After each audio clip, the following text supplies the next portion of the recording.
Ang Ginoo manaa kaninyo. Maanausap kanimo.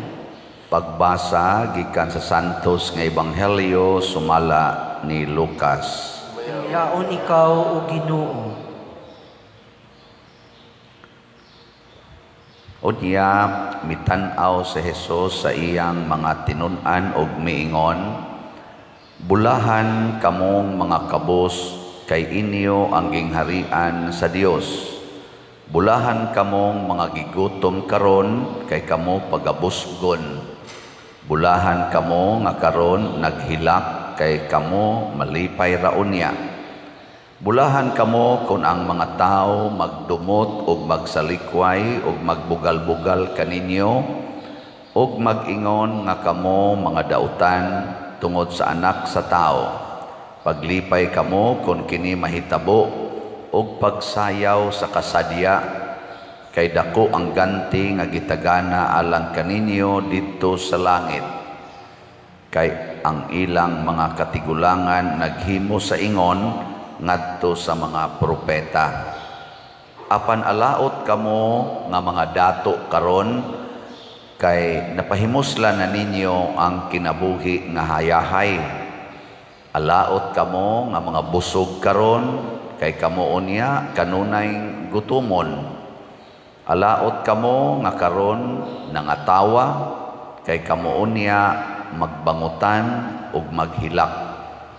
Alaot kamo kung magdaig kaninyo ang tanang mga tao, kay mauusab kini gibuhat sa ilang mga katigulangan ngadto sa mini nga mga propeta. Ang Ebanghelyo sa Ginoo. Daygon ikaw o Kristo.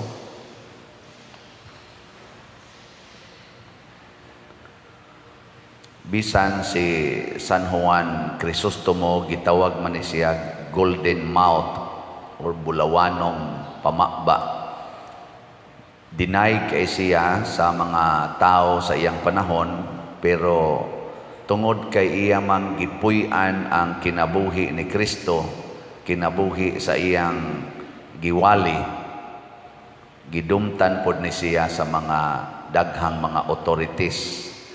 Nahimong kaaway niya ang mga tao nga dunay mga gahom sa katilingban, mga pari, mga obispo o kaha mga government officials. Mo nang gipaantos pod ni siya, gi-exile, apan iyang giagwanta ang tanan nga way reklamo, nagpaubos hangtod na sakit ni siya, murag ulcer man siguro sakit ani niya, kay magsigi man ni siya fasting, abstinence para sa kaning reparation sa mga sala sa mga tao. O nang nasakit siya og namatay. Batanon pa kayo. Ako 59, siya namatay 58. Karon mo 60 na gani ko. Siya 58 years old ra. Pero daghan na kay siya nahimo. Ambot kag mamatay ko karong taod-taod. Nasa tingali ko'y nahimong gamay, no?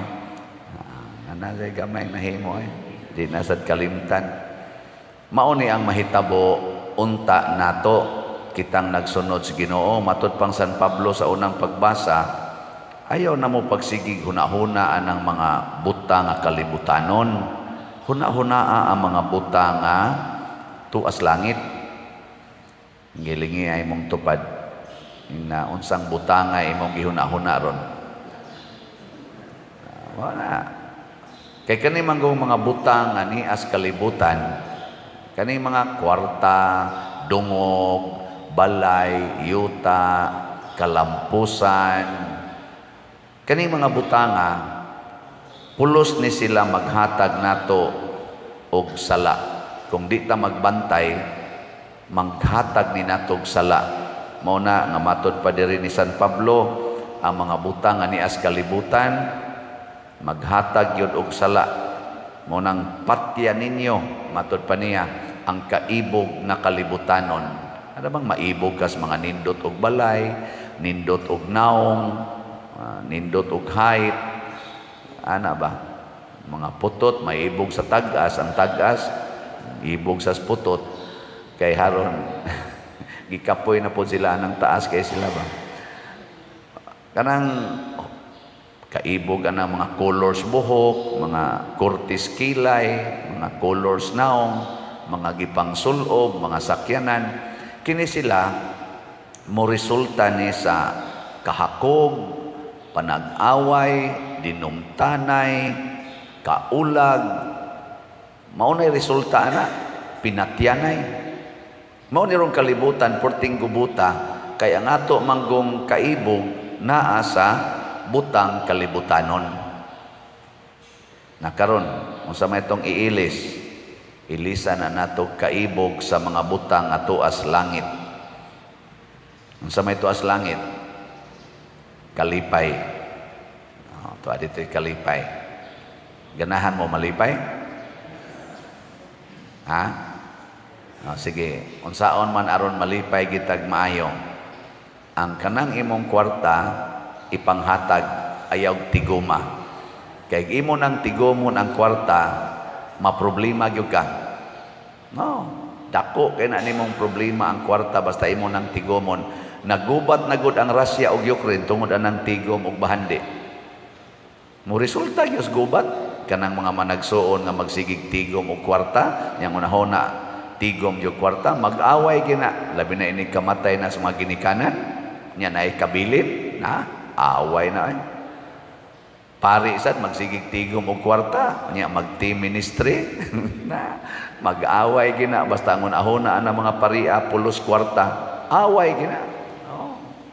Abisa ka na mga obispo, panahon ni San Juan Crisostomo, tulo ka buok obispo ang ni claim nga sila maoy head sa simbahan. Ang tua sa kuan man ito sa Antioch, sa Constantinople ug sa Roma. Naningkamot si San Juan Crisostomo nga mahiusa ning tulo.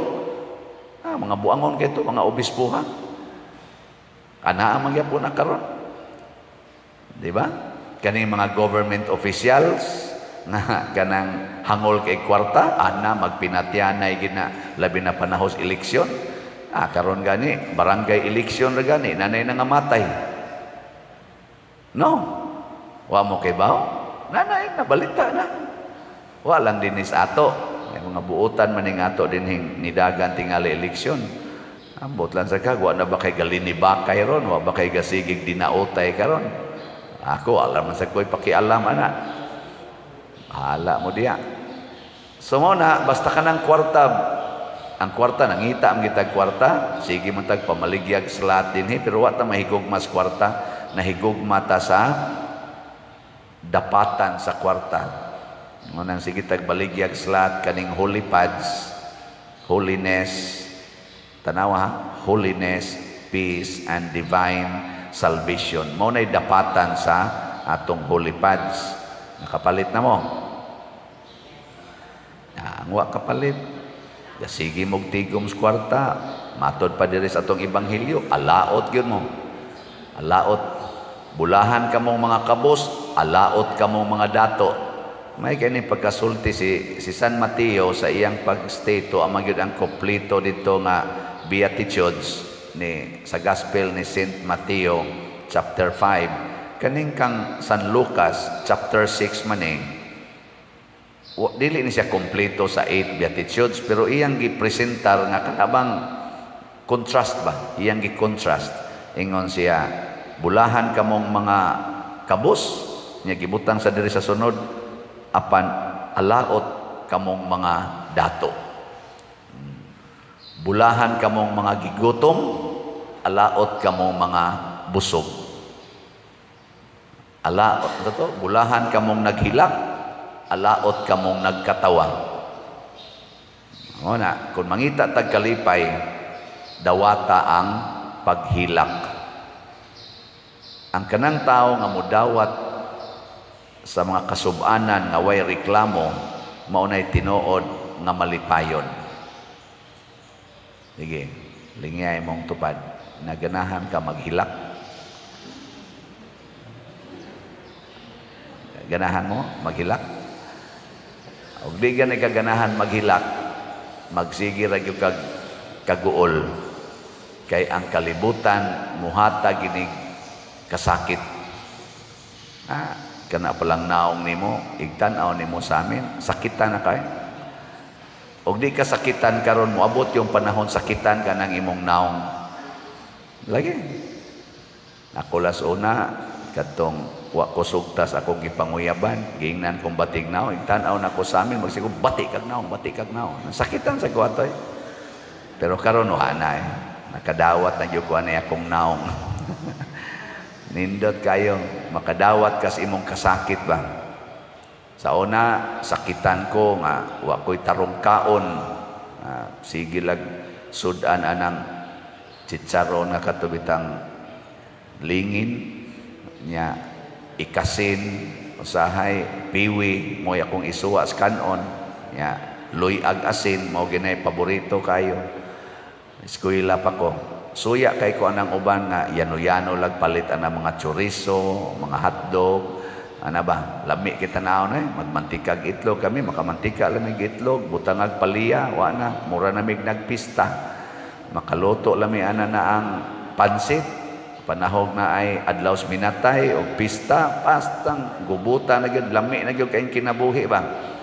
Kay kasagaran gyud kana gyung o skiampi, kanang tinabal katong tinabal nga kana ganing tag-ason nga daghan kaayog asin nga inigsugba nimo kuto-kuto lang agi. Ana ya humulan din to siya suka. Na hangtod mga dugmok na lang tong ikog ato kani mga hasang mga dugmok anaon na sa studlo. Tilap-tilapan di gito iyabo ang katong gihumula suka kay magamit pa man to sunod kaon.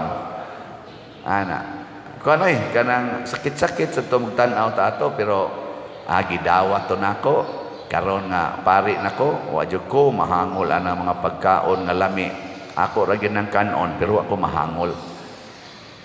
Okay, og kuhaon na. Kamao man kung mobalik sa luyag asin. Kuhaon ni mga laming pagkaon. Kamao sa kung mukaon o sa kiampi. Sa to put-put bay tawag ana, put-put Kamao gyapon ko ana mukaon. Kamao man ko ana tanan. Kuhaon ning balay, kamao kung mupuyo anang higda lang tagiyuta pag humas bagyong ruping, higda ko giyuta mga hapit 2 ka buwan. Banigan na nimong ilawom si yuta ba niya ang katong mga nangalangkat nga mga sin ibutang dito sa babaw itongtong. Wa na og mukusog yung uwan, bahaan yun pero wa nam sa tuyuan pag human atong bagyong ruping.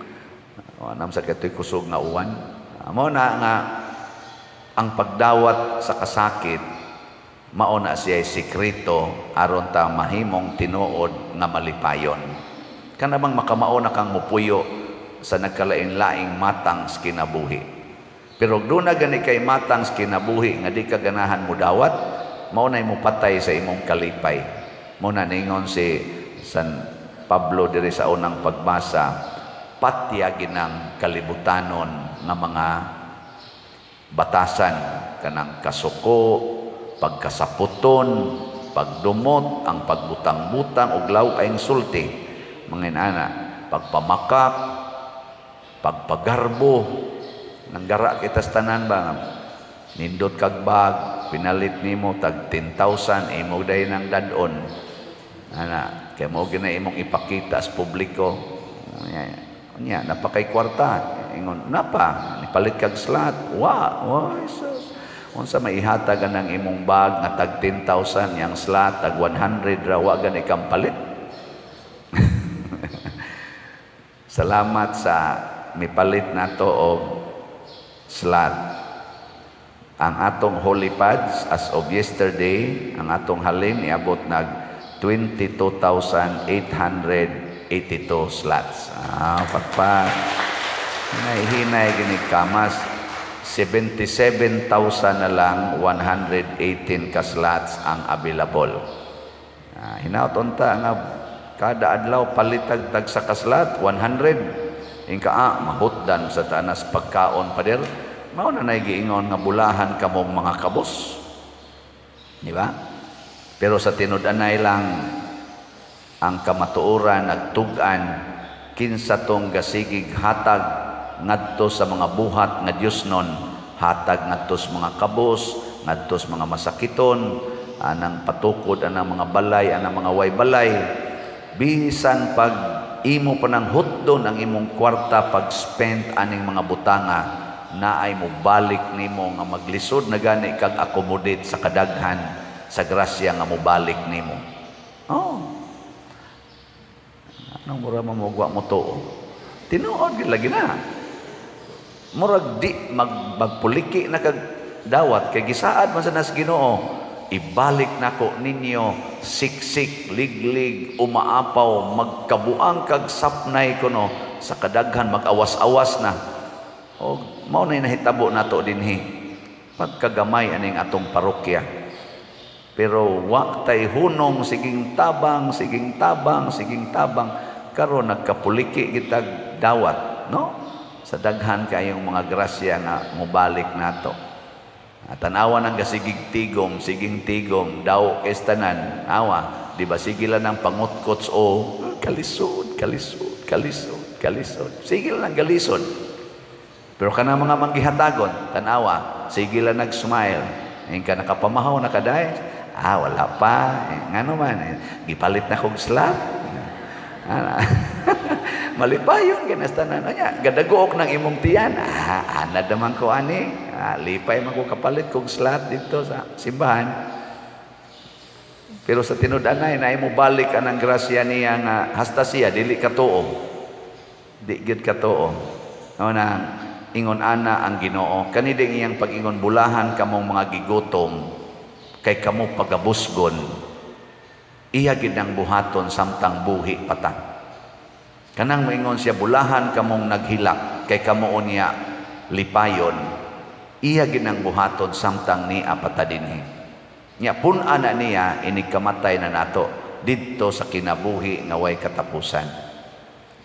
Muna salamat kaayo ninyo nga nagsigig tabang nato dinhi kay dako gid mo grasya. Usa sa mga kalihukan nato karong umaabot na atay kaning ang sitawag ani Christian Life Program sa mga couples karoning magsugod September 23. Ang mga couples for Christ nato ani maoy nagpasiugda. So kada ni alas 7:30 sa gabi ang pila ni kasabado basta karong 23. Naadiha sila gibutang paybalos gawas tarpaulin kinsa to mga banag asawa nga gustong mas makakaton og maayo sa mahitungod aning Kristohanong panagtiayon hala apil mo aning Couples for Christ. Ang katosang Divine Mercy nga basic orientation seminar murag karong 23 sad Sabado gihapon. Sabado sige atulan niya ng isulti o kanusa o ang aktual naasad tay basic orientation seminar on mercy para sa mga gustong modibusyon aning Divine Mercy. Unsa man ni siyang mga organisasyon na Couples for Christ, aning Divine Mercy, mga paningkamot ni nga maduol tas Ginoo. Isip couple, mga magtiayon maduol sa Ginoo. Individual, maduol sa Ginoo, batanon, tiguang, guwapa, guwapo, aritas Ginoo, paduol ta.